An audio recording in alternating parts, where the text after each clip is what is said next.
The Joe Rogan Experience. Well, how about Cyborg when Michael Venom Page hit him with that knee?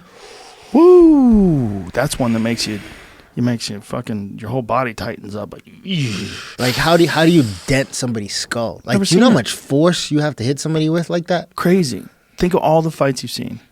We've never seen that. I've never seen that. Think about this. When something, everybody's been hit on the head or something fell on your head and it's an edge of something and it just, that pain. Yeah. I can't imagine what that pain is like. That's bone. Yeah. The bone, I don't want to see it. There's the no, I'm not saying no, but I'm just like, I looked over there like that screen brightened up and. Well, how about, what Cosmo Alexandre did to Sage Northcutt? That's crazy too. Mm-hmm. One punch broke like 8 bones in his face. Yeah. Like, this is not for the lighthearted, man. It's not for the lighthearted. Like, a lot of people, like, I'm not a Sage hater, but I'm not a Sage lover. You know what I mean? Mm-hmm. But, like, I don't wish that on anybody. I don't wish that on anybody either. And I don't like that matchup. I didn't like that matchup at all. I was like, what are they doing? That's a world champion striker. Yeah. Cosmo is a fucking bad man. Yeah. He's a bad man. He lights people on fire. Yeah.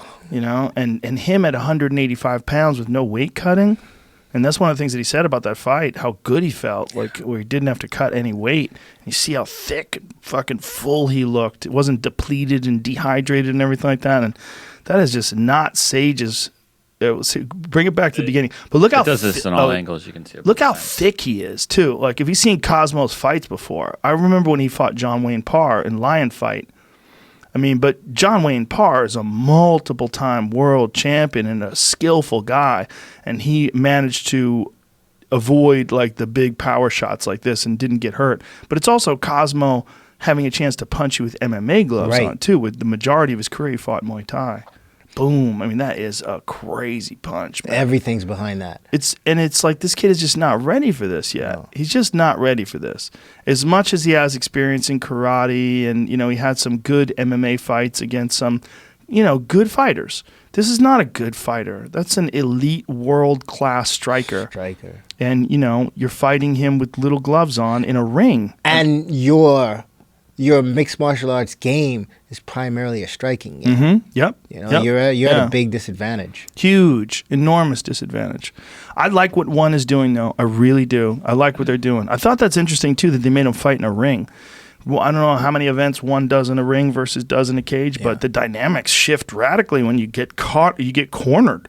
Like that's one of the cool things about the Bellator cage. Yeah. It's circular. There's no corner in anybody. Yeah. But that, when you see a boxing ring like that. Yeah. That's especially, again, with Cosmo. Like, yes. That's where he spent most of his time. Yeah. Like, all of his time. It's a different environment. And cutting that off is so much easier. And for a guy who knows how to do that,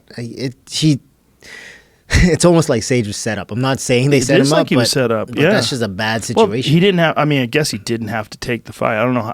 I should say I don't know how they do their matchmaking. I don't know if it's like the UFC kind of forces fights on people, right? They let you know, like, you take this fight, or we're probably not going to call you. Yeah. I mean, it's up to you. But if you want a career in the UFC, you take fights when you get them.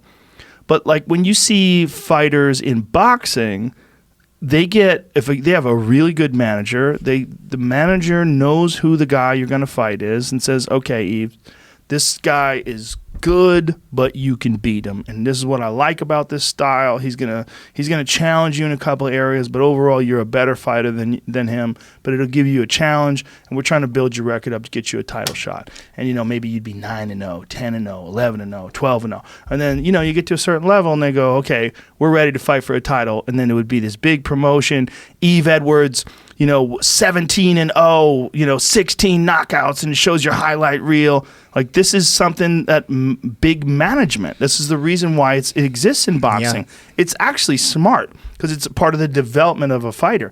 For every John Jones that could just step into the octagon at 21 years old and start fucking people up, there's so many young fighters that could be world champions, but then they run into elite competition early in their career and get fucked up, and then the dream kind of drifts away from them. Yeah, fear gets put in them early. Yep.